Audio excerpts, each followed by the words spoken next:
Joyce is beating Kash Ali in the 10th round. Yeah, honestly, it was an awful performance by Joyce, not going to lie, but I'm glad he knocked out the absolute clown, Kash Ali. Yeah, but look, let's be real. Looking at Joyce's performance, he won every single round in that fight. 100% he won every single round, no doubt about it. But Kash Ali literally doing nothing. But to be fair, I think the game plan from Kash Ali was manage the distance, keep Joyce at range, and just try and loop over a right overhand every now and then, see if it knocks him out. Because, he's trying to chin check him because, he wasn't fully sure if Joyce's punch resistance was there. But then when it came into the very final rounds, Kash Ali was literally not throwing at all. Probably apart from in that 10th round where it looked like he was throwing a bit more. But I'd say probably like 6, 7, 8, and 9, Kash Ali was literally not throwing at all, and it was just easy for Joyce to go in there and just walk him down and land his ridiculously slow shots. Like, I really like Joyce, such a good guy, but he can be so awful to watch, man. The shots are so slow, the ones he was putting together. He's not a top. He's just not really a top heavyweight now, is he? I think he's always really been overhyped. He's just not got the skill of a lot of these guys at the top of the division. It's just a fact he is not. Like, if Joyce had put on a real statement there, then it could have been a big Saudi Arabia fight for him coming up later on in the year. But now I feel like, if headline at the OVO Wembley Arena again against someone better than Kash Ali, but, you're not going to be in a big money fight, though. That's the thing. Like, we could have got a Dillian White fight in Saudi Arabia if Dillian White comes through tomorrow. But no, that's not going to happen anymore because that was an awful performance by Joyce. Thank God he got the knockout, though. Thank God he was able to get the knockout, because if Joyce didn't get the knockout there, then that would have looked absolutely awful. But I think him getting the knockout I don't know, but I don't know how to explain it, but it just puts him in a much better position where people might forget about how awful the performance was and just focus on the knockout. But really, though, in that fight, Joyce was looking really slow, really sluggish. And it was just poor to watch that whole fight, to be fair. Joyce wasn't really putting his shots together with full intention. He was taking his time more. I mean, it might have been he was just trying to box a bit because he was trying to use that lead hand a lot more than he usually does.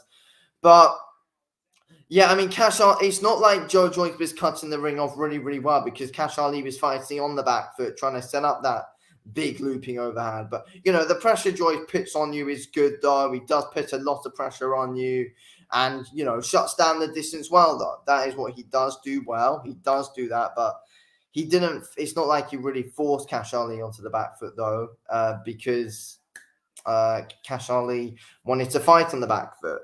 But yeah, it was negative. It was negative from Kash Ali, that fight, to be fair. It was. But yeah, from Joyce, I mean, he's trying to go to the body quite a bit, then up top. But he's just so slow, isn't he? He's just so slow, and it's just like when you're watching a guy who punches ridiculously slow, it looks like they're not really putting full intention into their punches. But I guess that's what you get when you watch Joyce, though. But if you think about it, though, if you really do think about it, when was the last time we saw an absolutely world-class Joyce performance? Probably apart from the Parker one, which was pretty good. Apart from that, though, Joyce never really looks good in fight, though. He never looks good in fights, though, because he's so slow. But really, though, he can punch quite a lot in each round. But it's like just the power wasn't the same from Joyce there, and we just didn't see him fully put all of his intention into his shots tonight. And, I think that's a disappointing factor from that fight from Joyce. Just needed to see a bit more from him and a bit more killer instincts. I feel like he's a bit too cautious. But I feel like as the fight went later, he did kind of grow a bit more confidence into it, because that's when, we did see him start to get a bit more vicious. And I think it's because, he fully knew his punch resistance was still there. Kash Ali was landing some big shots and they were just bouncing off the chin of him. So, Joyce gained a bit more confidence, knowing, I can take some to get to where I want to be. And that's what he did in the end. It was a great knockout, not going to lie. Put some great shots to be able to get that knockout in the end. Great shots by Joyce. It was very fortunate though for him. It was very fortunate for him. If he didn't get that knockout, then that would have been absolute shit for him. But you never know. I said earlier on, I think Joyce should fight in the OVO arena next. I mean, he should. But that knockout might have saved him and might have actually managed to get him a big fight in Saudi, though. That could set up a Dillian White fight or something like that, to be fair. It could. I personally think he should fight someone else first. I don't think he's ready just yet. That was a shocking performance. Most top heavyweights would have Kash Ali out of there inside 4 rounds. Not even joking. Possibly even 3. AJ knocks him out in 2, in 1 or 2. Fury probably has him out of there in 3. Probably plays around with him for a bit, then eventually gets him out of there. Usyk, Usyk probably stops him early as well. And Usyk's not exactly the hardest hitter, but he'll just be too quick for him. White probably gets him out there quite early as well. Parker probably stops him. Zhang gets him out there easily. Let's be real.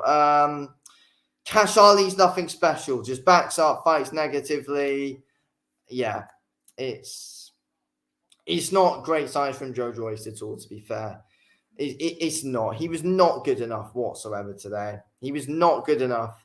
And, there's big improvements needed for the future fights, in my opinion. But, yeah, let's see what happens. Anyway, I'm going to end this video here. Thanks for watching this video, King. I'll speak to you in a bit. Thanks for watching.